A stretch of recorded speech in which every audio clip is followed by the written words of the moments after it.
Around Dodge City and in the territory on West, there's just one way to handle the killers and the spoilers, and that's with a U.S. Marshal and the smell of Gunsmoke.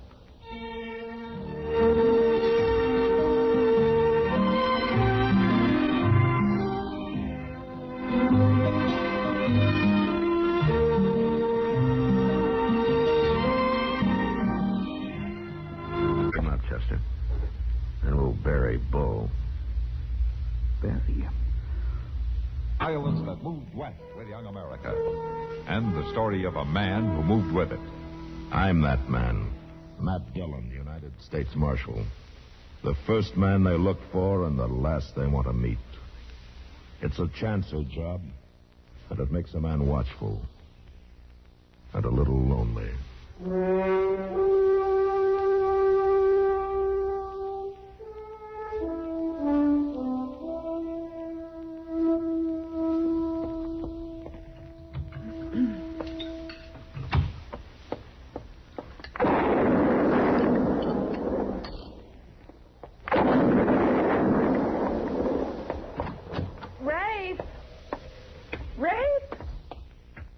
Shooting at? Oh, something moving near the barn. I declare, Rafe, I think you're beginning to see things. You were out here shooting about this time yesterday.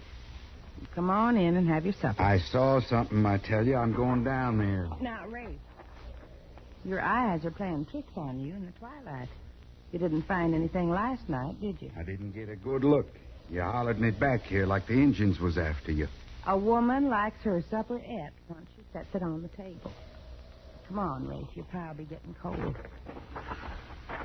I'll eat.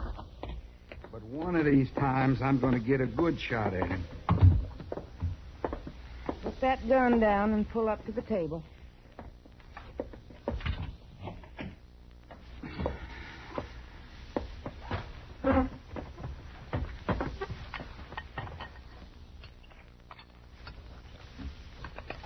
You really think you could make somebody out? Somebody was there, all right. I got me a good idea who it was. I got me a good idea it's that worthless dude kid we had around here. Tom? You mean Tom? I sure do. Now, you wouldn't want to go and shoot him, would you? I'll shoot him sure if I find him on my land. He caused nothing but trouble. Letting the hogs loose, tipping the lantern in the loft, foundering my mare. He wasn't used to living on a ranch. And he don't belong on one. Especially not mine. Yeah. I reckon he's miles away by now. You threw a bad scare into him the day you sent him packing. I meant to. And if I see him around here again, I'll send him packing again with a load of buckshot. Here. Huh? Hold your cup. I'll pour you some more coffee.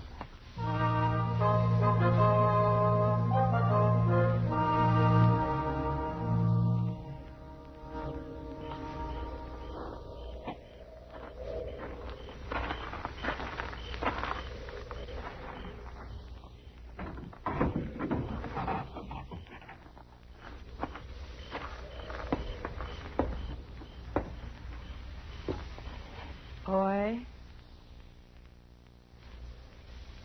You here, boy? Yes, I'm here. So why ever did you come back? You know how roused he gets at the sight of you. Come on out here where I can see you. Come on out, boy. I can't stand here all night. He might wake up. No, I can't move too good, ma'am. You hurt? It's my leg. Well, land's sakes, I should say it is. It's all over blood. Yes, ma'am. You've been shot. You've been up to? Well, nothing, ma'am. Come on, boy. Tell me the truth. I was just trying to get me some food. I was awful hungry. So you tried to steal somebody's chicken? Oh, no, ma'am. I wasn't trying to steal nothing. Well, why would anybody shoot you then? Well, ma'am, I don't rightly know. Well, I didn't exactly see. Never mind that right now. Your leg needs binding up. Turn your head, boy. Ma'am? Turn your head. Oh. This nightgown will have to do for a binding. I declare Rafe's right about one thing. You don't bring nothing but trouble. I swear I don't know what to do about you. You're purely out of place on the prairie. You never should have left Baltimore in the first place. You hear me, boy? Yes'm. I ain't much good out here. Well, now, don't fret. We'll just fix you up somehow. Now, let me see that leg.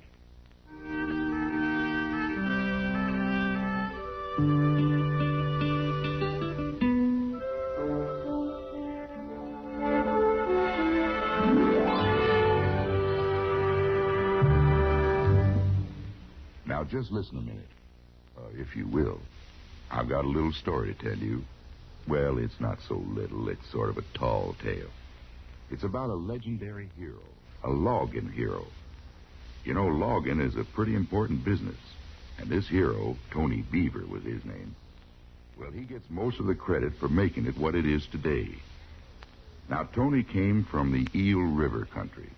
It's kind of hard to figure out just where that is, because Georgia claims him, and so does North Carolina. And then West Virginia says he's from there. But wherever it was, well, that's where they raised the greatest logger of them all. Seems Tony used to raise watermelons before he started lumbering. Biggest melons there ever was, too. Why, they were so big they used the shells for bunkhouses.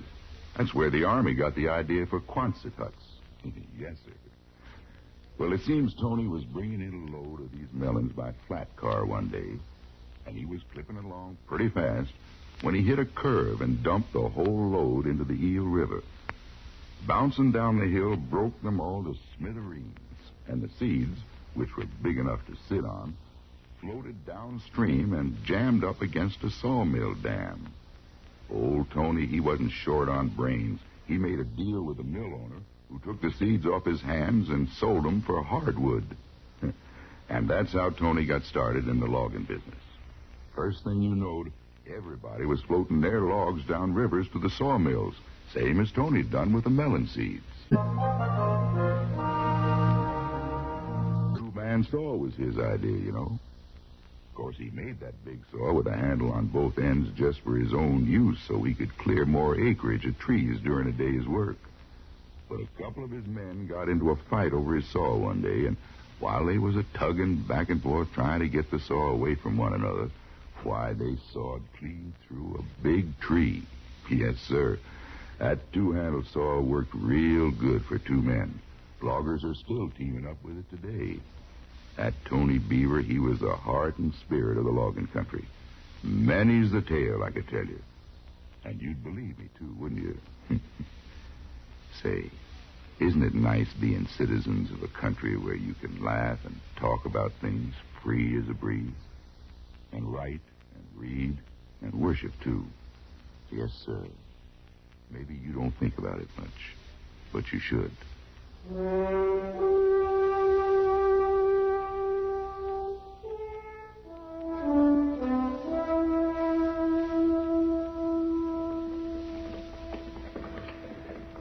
Why, Claire, that must be the sixth one I've saw today.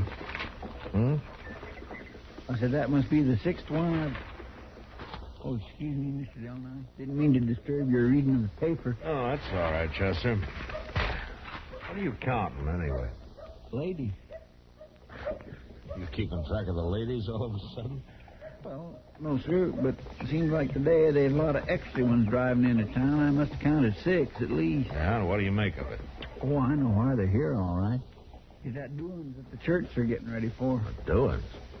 Yes, sir. Supper or sociable, something like that. Anyway, they're bringing in all sorts of home-cooked food. No wonder you're so interested. Yeah, I sure would like to sink my teeth into some of it, and that's a fact. Yeah, maybe you can talk yourself into something. Looks like one of the ladies is heading this way. Mm-hmm. Oh, that's Rafe Mayfield's wife, ain't it? Yeah, I think it is. Hello, Marshal. Chester? How do, ma'am? Hello, Miss Mayfield. Well, how are you and Rafe making out these days? Tolerable, I guess. Marshal, can I speak to you for a few minutes in private life? Oh, sure, Miss Mayfield. Here, let me help you down. Oh, thanks. There you are. Yeah, come on inside. Well, guess I'll be going along. Oh, I don't mind you, Chester. You might even help. Well, now, thank you, ma'am.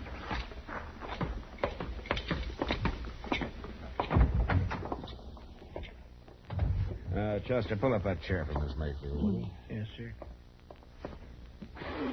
Here you are, ma'am. Now then, what's on your mind, ma'am?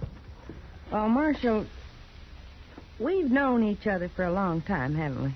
Oh, yes, ma'am. I guess you know me well enough to know I wouldn't go behind Rafe's back as an ordinary way of doing things. Oh, yes, ma'am, I think I know that. I can't let him find out about this, though. Why, he'd drive that boy right off, hurt as he is. Boy? What boy? Why, that boy from Baltimore, the one we took on as a hand a few months ago. Oh, you mean that Wilson kid, huh? With Tom, isn't it? That's his name. Rafe ran him off the place 2 weeks ago. Oh, what'd he do? It's not so much what he done wrong. It's more that he never done nothing right. He surely wasn't cut out to be on a ranch. Rafe says he's worthless clean through, but I don't believe it. He's a nice boy. He's come back, huh? I found him out in the barn last night with a bullet hole in his leg. Bullet hole? Well, who shot him? I can't get it out of him. He just don't talk straight whenever I ask him about it, but he can't stay out there, Marshal. Rafe's sure to find out, and he won't stand for it. We better go out there and bring him into town. I'd be much obliged. Rafe's away picking up a new mare. If he could come today, he wouldn't have to know about it. We'll do that, Miss Mayfield. Chester. Yes, sir. Go down and get the loan of Moss Grimmick's wagon, will you? And we'll bring him into docks. All right, sir. I sure thank you, Marshal. Oh, don't thank me, Miss Mayfield. I'm kind of curious about that bullet hole.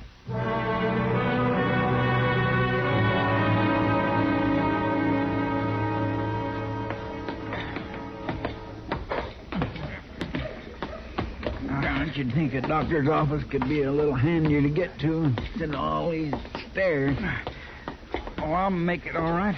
You hold the door, Chester, and I'll get him in. Yes, sir. Well, what have we got here? Why don't you take a look at this leg, will you, Doc? Certainly, man. Get him up on the table there. Yeah. Easy. That's fine. That's good. Well, I'll go see the wagon, Mr. Dillon. All right, Chester. Yeah. Let me see here now. Oh, yes. Well, a bullet caused that, didn't it? Yes, sir, it did. Uh-huh. You're lucky, though. It's not too deep. Must have bled a lot, though, didn't it? Sure did bleed. Yes, sir. Yeah, that's a good thing. Cleans itself out for you. Probably kept you from getting lockjaw. Is a bullet still in there, Doc? No, it isn't. It just creased down top of his leg. Funny thing. Doc! Doc! That's Ben Tolliver. You up there? Matt, tell him to hold his horses. Yeah, Doc. Hey, Doc! Yeah, Doc's up here, Ben, but he's busy right now. He'll be with you in a minute. Oh, he can't be busy, Marshal. It's Lucy. It's her time. Now, Ben, calm down. I'll Well, be now, there. Doc, you know how she is. She don't waste no time once she gets started. All right, Ben, all right. This boy's okay, Matt. I've cleaned his leg out good. Just needs binding up again. Oh, I guess I can do that, Doc. Well, sure you can. Well, I better be moving then. This is Lucy's sixth, and like Ben says, she doesn't waste any time. But after this one, I don't know why she needs a doctor at all. Come on, will you, Doc? All right. You, boy, better take it kind of easy for a day or two, and then you'll be as good as new. Thank you, Doc. Yeah, it's kind of painful, I guess. Oh, no, Marshal. It don't hurt hardly at all no more. I wasn't thinking about you. I was thinking about Ben, being a father. Oh, well, yeah, I guess so. You hold still now while I bind you up, huh? That sure must have been a trick shot that got you. What do you mean, Marshal? Or else the gunman must have been 10 feet straight up above you. Why? That bullet angle's nearly straight down. That's a pretty hard shot to make. Marshal? Seems to me that you couldn't help seeing who it was that got that close enough to shoot you like that. Well... But you didn't see anybody, did you, Tom? All right, Marshal, I guess you know. You did this yourself, didn't you? Yeah, Marshal, I did. Did you do it on purpose? Oh, no. No, I was trying to shoot me a rabbit. I was awful hungry. And I guess I shot a mite too soon. Well, it's usually a good idea to get your gun up before you pull the trigger. You know, you should have spoken right out about this, Tom. I couldn't, Marshal. I just couldn't. But then I haven't done anything right since I run off from Baltimore. Well, maybe that was your first mistake. Here now. I sure don't belong in the West, and that's a fact.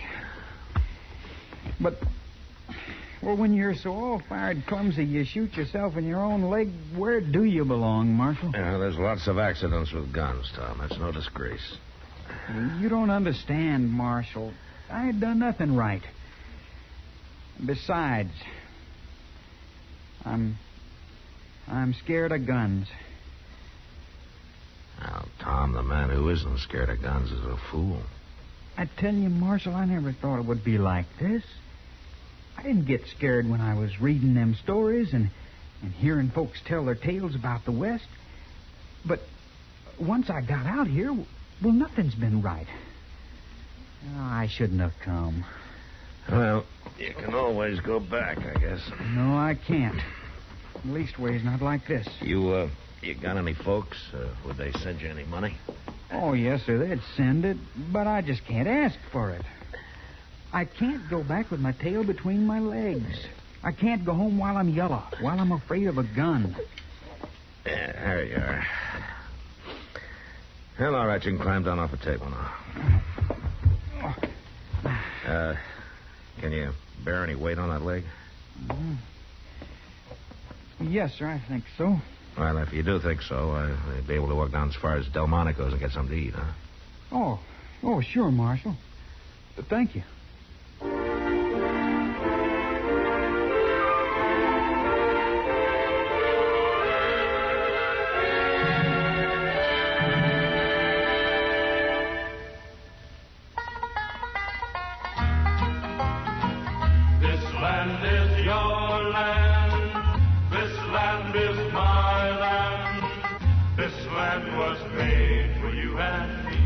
When I was a child, I used a little spelling game to remember Mississippi. M-I-S-S-I-S-S-I-P-P-I. Remember? Now, of course, I remember Mississippi in other ways, for other things. I remember Faulkner and Yoknapatawpha County, the aristocratic old plantations of Natchez, shrimp boats setting out from Biloxi. Many of you, too, must remember watching the oystermen off the shores of Pass Christian, or cotton pickers in Greenville, attending the Delta Staple Cotton Festival in Clarksdale, patting the Spanish moss on the giant oaks. Mississippi stirs remembrances in most people, even those who have never visited the Magnolia State. For the history and the name of the state, and, yes, even the spelling game, make us stop to think and to ponder the wisdom behind the state motto, by valor and arms.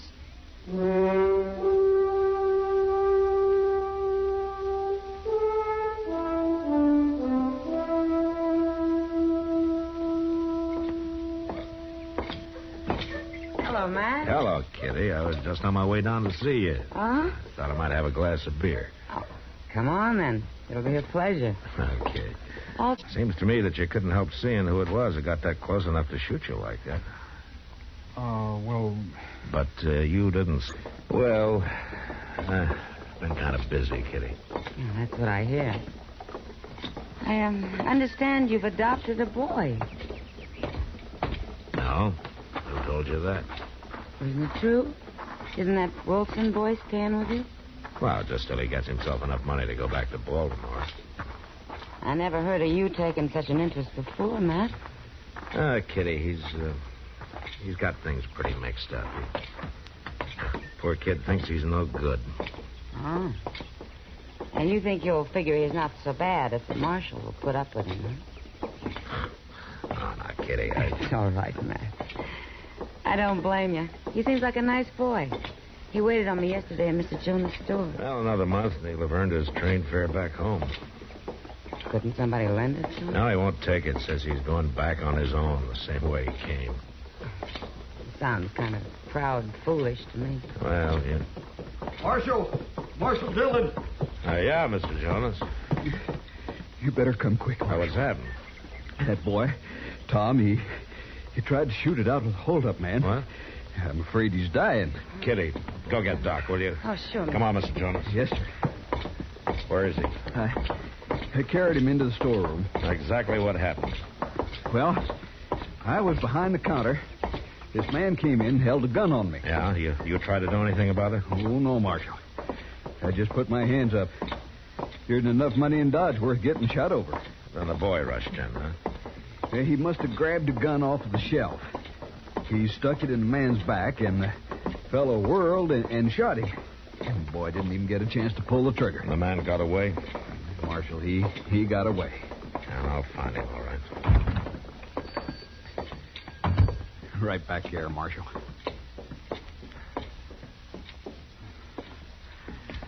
Tom, it's Matt Dillon. Marshal. You did fine, Tom. But I didn't get him, Marshal. Oh, well, that doesn't matter. The thing is, you tried. Yes, sir, I sure tried. And nobody can do more than that. Marshal, I wasn't afraid when I grabbed that gun. Does that count for anything? Counts for a lot, Tom. I don't have to be ashamed anymore. No, of course you don't. I can go home and face folks. You can face anybody, Tom. Then I guess I'm glad I come west after all.